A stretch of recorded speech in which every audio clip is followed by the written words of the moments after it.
이 23장은 여러분 앞에 그 설명 부분 보시면 22장은 다윗의 그 왕이 된 다음에 정복 통치했던 왕의 초기이고 23장은 다윗의 그 통치 말년에 이루어진 시예요. 그러니까 사무엘하 22장과 23장은 시간 차이가 상당히 많이 있죠. 그래서 23장의 의미는 다윗이 마지막 때, 노년 때에 자기를 어떻게 보고 있고 또 어떻게 인생을 회고하고 있는지를 보여주고요. 그리고 또 하나 알 수 있는 게 유대인들은 다윗을 선지자로도 인정을 해요. 그냥 왕으로, 정치적인 왕으로만 보는 게 아니라 하나의 하나님의 영적인 기름 부음 받은 선지자로도 인정하는데, 오늘 본문도 그런 맥락이 나와 있고, 그래서 예수 그리스도의 예언적인 메시지도 좀 담겨져 있다로 볼 수 있습니다. 첫 번째는 다윗의 그 자기 정체성인데 1번 같이 문제 보겠습니다. 다윗은 자신을 누구로 소개하며 자신의 시가 어디서 비롯되었음을 밝히고 있습니까? 먼저 자신이 누구인가, 근데 이걸 밝히기 전에 이 시기적으로 다윗이 마지막 때, 노년 때에 썼다라는 거예요. 우리가 누군가한테 당신은 누구십니까? 라고 물으면 뭐라고 얘기를 하겠죠. 여러분도 한번 스스로에게 자문해 보십시오. 나는 누구인가? 그 뭐라고 나와요? 난 누구의 부모라든지 또는 세상에 직장을 얘기한다든지 보통 이제 이런 식으로 나오게 되어지죠. 그리고 보통은 이야기할 때 자신의 찬란했던 시간들이나 좋았던 것들을 얘기하죠. 이게 보통 자신들로 얘기해요. 특히 믿지 않는 세상 사람들은 더더욱 그렇습니다. 그러니까 진짜 늙었다, 좀 노인네, 폄하하는 발언을 할 때 노인네다라고 얘기할 때 부정적인 의미로 어떤 걸 얘기합니까? 과거를 먹고 사는 걸 얘기하잖아요. 과거 내가 한때 잘 나갔던 때, 계속 그때만 재탕 삼탕 울고 먹는 거예요. 그러니까 농담으로 한 번만 들으면 100번일 이야기들을 계속 하는 거예요. 계속. 예. 그 얘기밖에 없는. 그게 이제 우리가 볼 때는 그건 진짜 이제 노인네가 되는 거예요. 근데 늙었음에도 불구하고 나이가 많음에도 불구하고 항상 새 일을 말한다. 이건 젊은 사람인 거예요. 비전이 있고. 그러니까 성령이 충만할 때 꿈을 꾸고 비전을 보고 이 모든 게 미래에 대한 거거든요. 소망이에요. 그러니까 예수 안에 있는 사람들은 항상 이렇게 소망으로 나가는 건데 세상 사람들은 그렇지 않죠. 은퇴를 하면 이제는 자기는 과거에 매어 있는 사람이 되는 거고 잘 나갔던 때만 생각을 하지 앞날을 그리지 않아요. 대다수의 사람들은. 그리고 찬란했던 그 시간들만을 얘기해요. 그런데 그런 배경 속에, 사람들의 속성 속에 다윗을 보면 매우 놀라운 말을 처음부터 하고 있습니다. 다윗은 자신을 누구로 소개합니까? 1절에 보시면 이새의 아들로 자기를 표현해요. 이새의 아들. 이 이새의 아들이라는 것이 사무엘 상하에 보면 한 3번 정도 나오는데, 이게 전부 다 남들이 이야기할 땐 전부 다 비꼬는 말이나 비난하는 말이었어요. 사울이 다윗을 비꼬아 말할 때 이새의 아들이라고 얘기하고요. 나발이 다윗을 비난할 때에 이새의 아들이라고 이야기하고, 세바가 반란을 일으킬 때 다윗을 왕으로 표현하지 않고 이새의 아들로 얘기해요. 이새의 아들, 그 당시에 다윗이 뭐 했냐면 목동했거든요. 가장 천한 직장 중에 하나인, 심지어는 사람 취급도 하는, 인구조사를 할 때 그 들어가지 않는, 주민등록증도 나오지 않는, 그래서 사무엘이 다윗의 아버지에게 아들들 불러와라고 했을 때 다윗은 안 불러와요. 아들 취급 안 하는 거예요. 아직 성인이 아니기 때문에 불러올 만한, 이 선지자 앞에 세울 만한 자가 아닌 거예요. 그러니까 안 불렀어요. 이새의 아들이라는 이야기는 다윗에게 명예로운 호칭이 아니라 보잘것없고 비천함을 드러내는 호칭이에요. 이게 다윗의 자기 고백이에요. 대단하지 않습니까? 왕으로 이 진짜 천하를 호령했던 다윗 때의 영토가 제일 많이 확장되었었고 가장 강국이었거든요. 그런 시기 때에 다윗이 자기를 이야기할 때 내가 태양과 같은 사람이다, 이런 걸 먼저 이야기하는 것이 아니라 이새의 아들이라는 이야기를 해요. 이걸 딱 보면 어떤 게 떠오르냐면, 한경진 목사님께서 템플턴 상을 수상하실 때, 그러니까 세상으로 말할 때 노벨상 같은 종교인의 상인데, 그 자리에서 첫 번째가 나는 죄인입니다, 이 얘기를 먼저 하시는 거예요. 그 노년에 한국 전쟁통에 그렇게 힘들 때 참 많은 일을 하셨거든요. 그런데 자신이 신사참배에 침묵했음에 대해서 자기 회개 고백을 해요. 이게 노년의 한경진 목사님이에요. 다 존경하고 있는데, 그러니까 그분이 많은 교계의 사람들에게 존경을 받고 기독교의 소리를 대변할 때 그분의 목소리, 그분의 스피커가 되면 그분이 말을 하면 다 거기에 주목을 했었어요. 근데 지금은 그런 분이 없는 거예요. 우리 그게 너무 안타까운데, 그런데 그런 분이 어떤 분인 거예요? 기독교에 대표할 만한 분은 강한 소리를 내는 것이 아니라 나는 죄인입니다. 나는 비천한 자입니다. 이런 자기 고백이 있는 분을 볼 때 더 존경스러운 거예요. 이분도 유학 다녀왔어요. 그 당시에 교회사를 전공했어요. 유학을 했었습니다. 학위가 있습니다. 큰 교회를 이루었습니다. 제가 얼마나 많은 일을 했는지 아시지 않습니까? 병원을 세우고 학교를 세우고 미국의 원조를 많이 받아왔던 분이 한경진 목사님이거든요. 그런데 그 명예로운 자리, 다 자기를 높이는 그 자리에서 자기를 한없이 낮추는 거예요. 그러니까 이게 단순히 그냥 겸손한 척을 한 게 아니라 이게 자기 고백인 거예요. 나는 정말 죄인입니다. 죄인입니다. 이게 자기 고백이고, 바울도 보세요. 죄인 중에 괴수입니다. 이렇게 얘기를 하잖아요. 이게 신앙 안에 있는 자들이, 은혜 안에 있는 자들이 자기 고백이에요. 자기 다윗도 보면 뭐라고 얘기해요? 이새의 아들입니다. 이스라엘의 왕이다라고 얘기하지 않아요. 그리고 또 한 가지는 뭐로 얘기합니까? 기름 부음 받은 자로 얘기를 해요.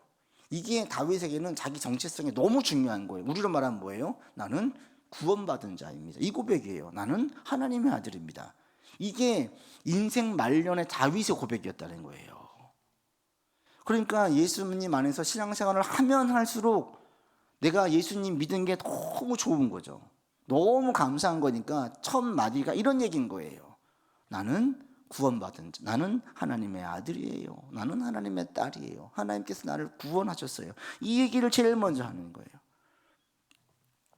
그래서 다윗의 자기 정체성이 뭐냐 이렇게 얘기를 하는 것을 알 수 있고, 이스라엘의 노래 잘하는 자, 이것도 마찬가지입니다. 다윗이 목동으로 있을 때 수금을 켰죠. 그때 수금을 켤 때에 사울에게 있던 악신이 쫓겨나갔어요.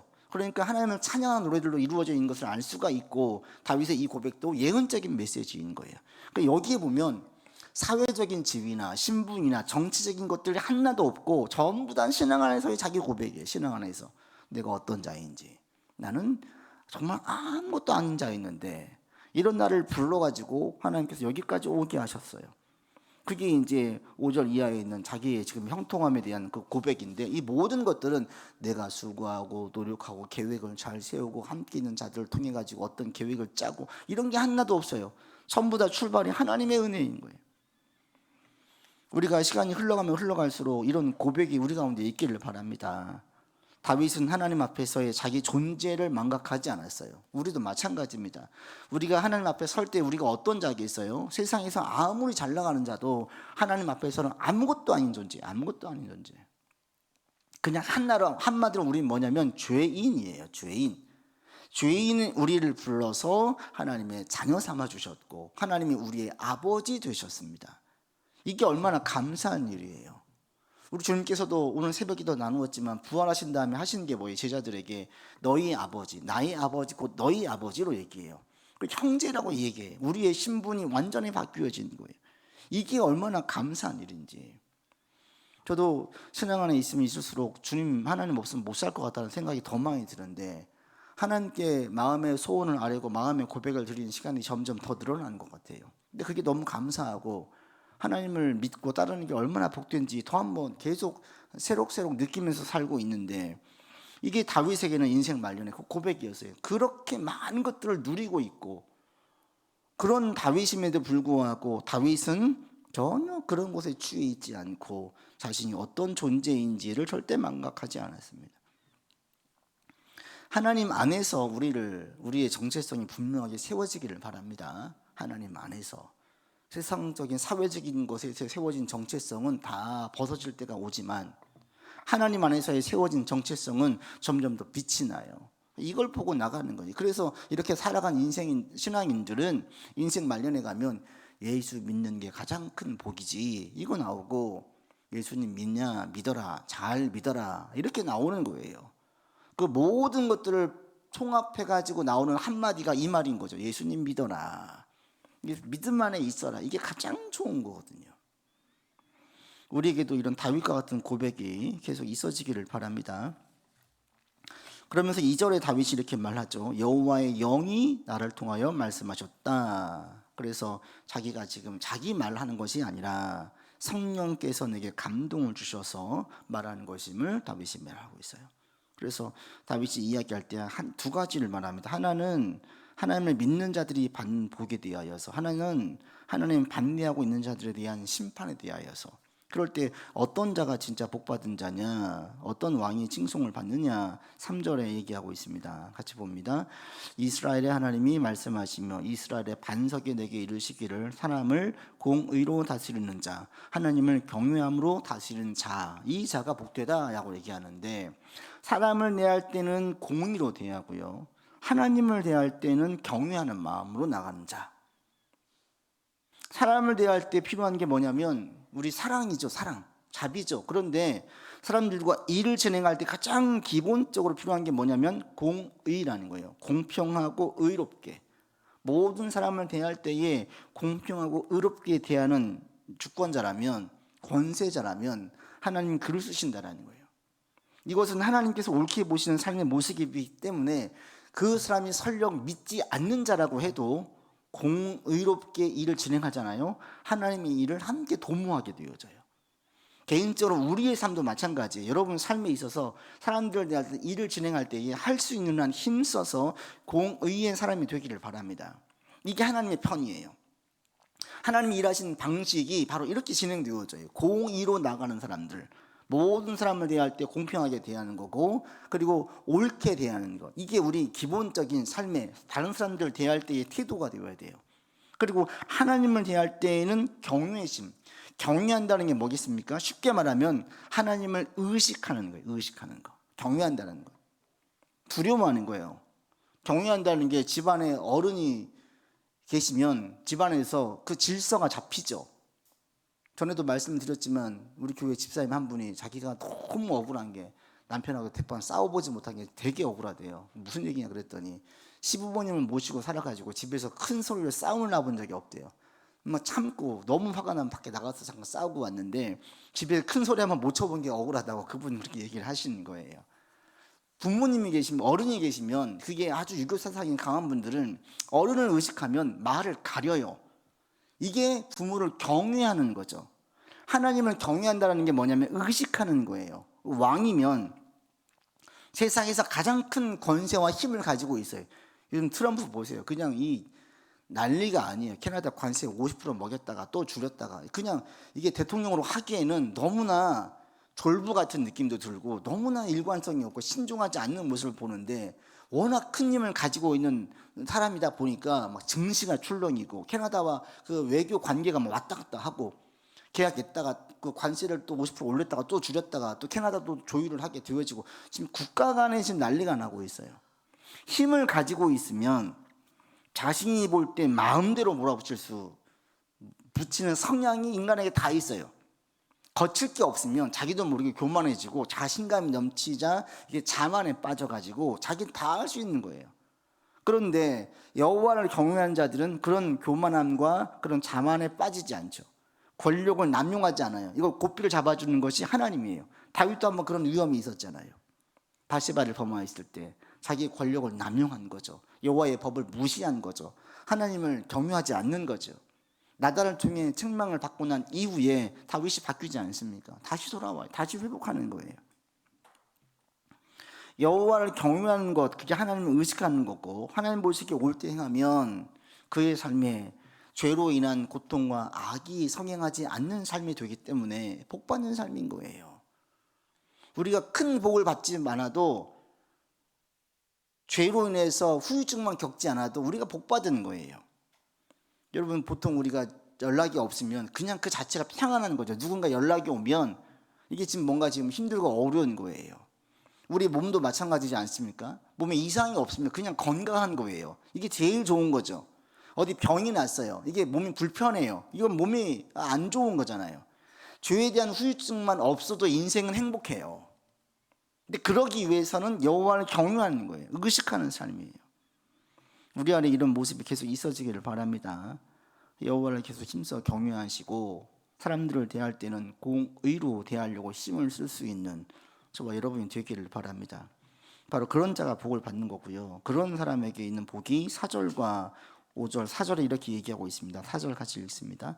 그는 돋는 해의 아침빛 같고 구름 없는 아침 같고 비 내린 후에 광선으로 땅에서 옴니 돋는 새풀 같으리라. 이게 이제 사실은 또 예수님에 대한 예언적인 메시지거든요.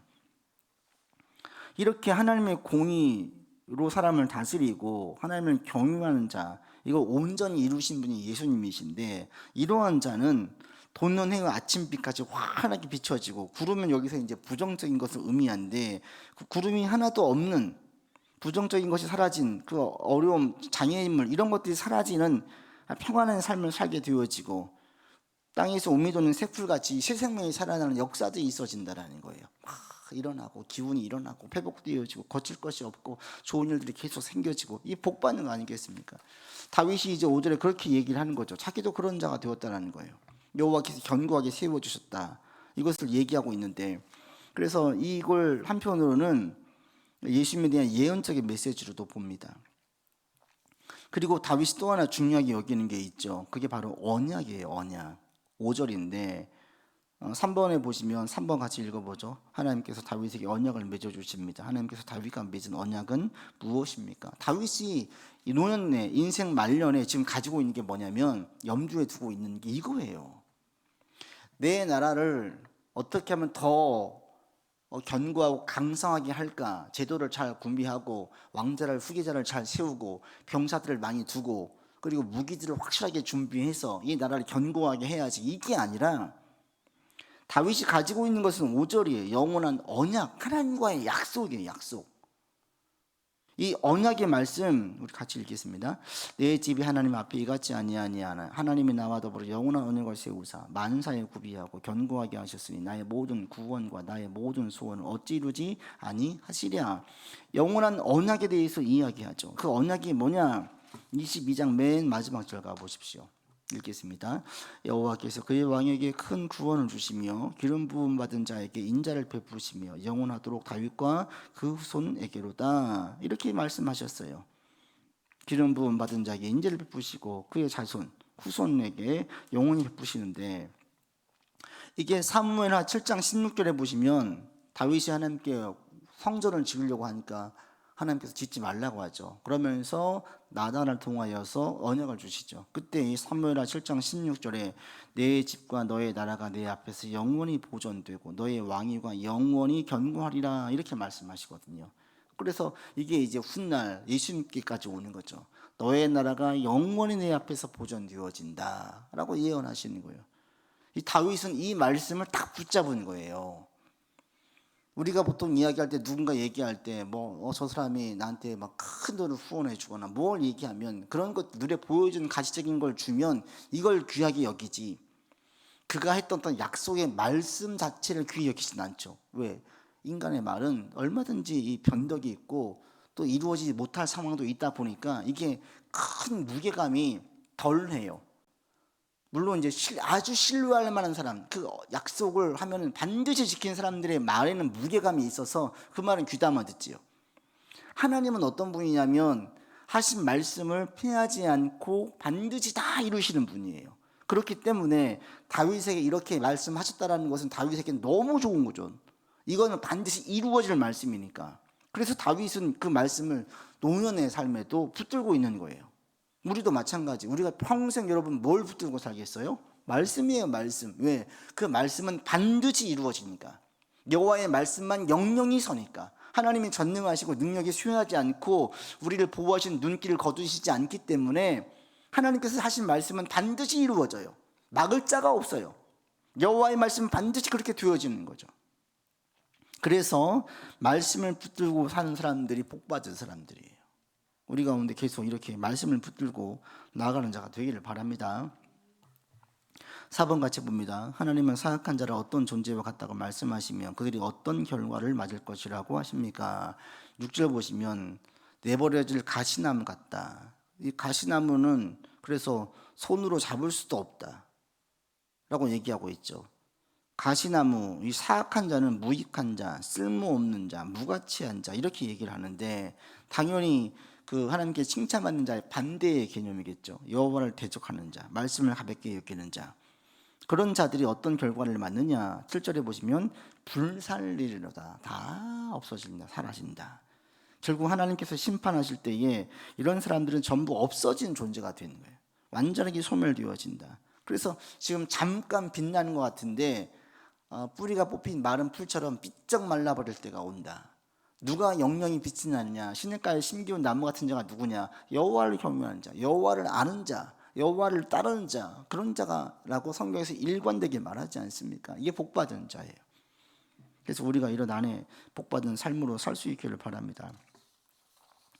그 5번 건너뛰고 5번에서 이제 함께했던 용사들 600명 가운데에서 총 37명의 용사들 쭉 정리하고 있어요. 그러면서 그 와중에 그 6번에 보시면 이런 에피소드 하나를 이야기하면서 다윗이 어떤 성정의 사람인지를 우리에게 보여주는데 같이 봅니다. 다윗이 베들레헴이 블레셋 주둔지로 있을 때 베들레헴 성문 곁에 우물을 마시고 싶다고 말하자 30명의 우두머리 중 세 용사가 목숨을 걸고 가서 물을 가져옵니다. 이들이 가져온 물을 본 다윗은 어떤 반응을 보이며 이 물을 어떻게 합니까? 이렇게 한 이유는 무엇입니까?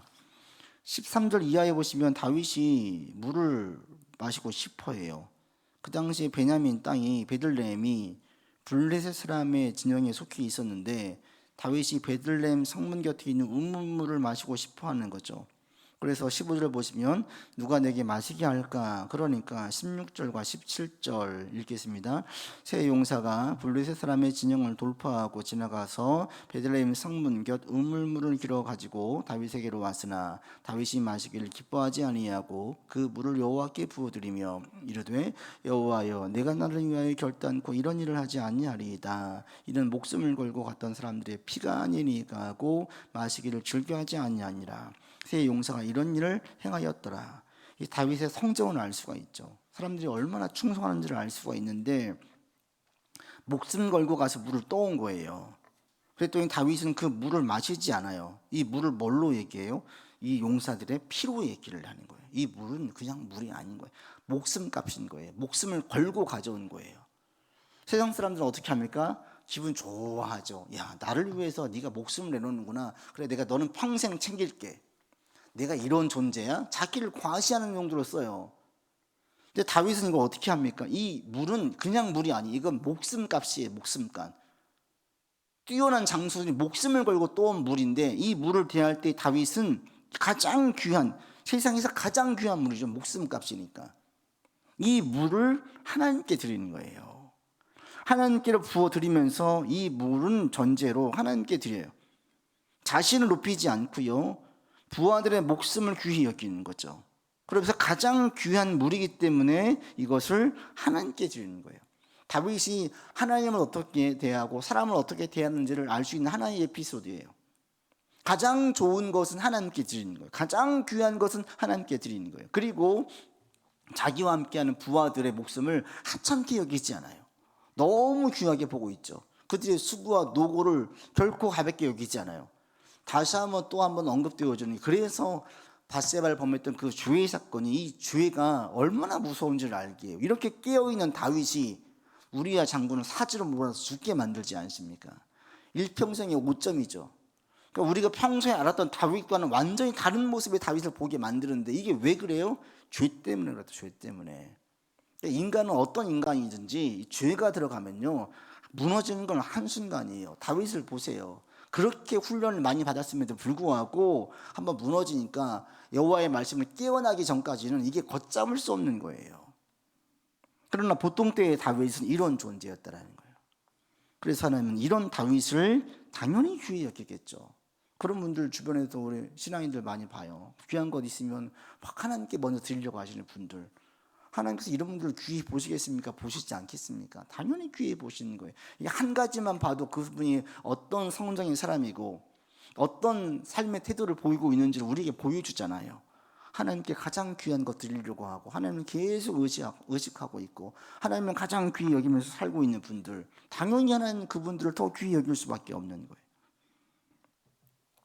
이게 다윗의 한 예를 우리 가운데 보여주고 있습니다. 우리의 삶이 이렇게 나가기를 바랍니다. 그래서 다윗의 인생이 말년 마지막 때 그 사람에 대한 평가를 할 때 언제 봐야 되냐면, 저는 그 장례식장에 들어갈 때 보라고 얘기하는데, 노년의 삶을 보면 살아온 삶이 보이죠. 노년의 삶이. 다윗의 이 노년기의 23장의 이 말씀을 딱 보면 다윗이 지금 어떻게 인생을 정리하고 있고, 자신이 지금 왕자에 있는 자리를 어떻게, 어떤 마음으로 그 자리에 있는지를 보여주는 거예요. 우리의 삶이 다윗과 같은 삶으로 나갈 수 있기를 바랍니다. 세월이 더해질수록 정말 우리도 다 복받기를 원하고요, 주님 주신 것들을 많이 누리기를 원해요. 그런데 누리면 누릴수록 내 소리가 커지는 것이 아니라 구원에 대한 감격과 감사가 커지고, 나는 비천한 종과 같은, 목동과 같은 자입니다 라는 자기 고백이 우리 안에 계속 되어지기를 바랍니다. 이게 은혜의 삶이에요. 은혜의 삶.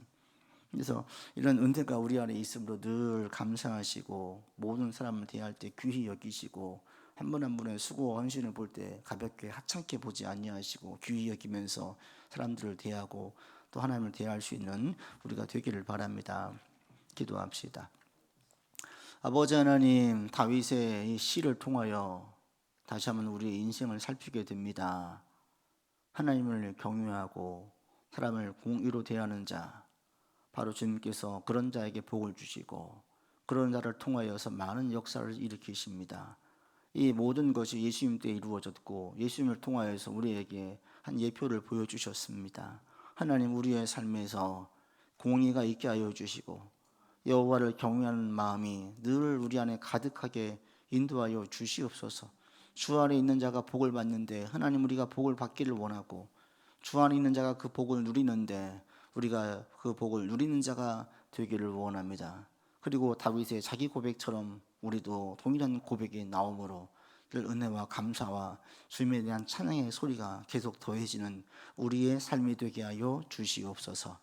이제는 우리 구주 예수 그리스도의 은혜와 한이 없으신 하나님의 사랑하심과 성령의 교통하심과 교제하심이, 여호와의 말씀을 붙들고 여호와를 경외하고 또 사람을 공의로 대하기를 힘쓰는 주의 백성들 위에 이제로부터 영원토록 함께 계시기를 간절히 축원하옵나이다.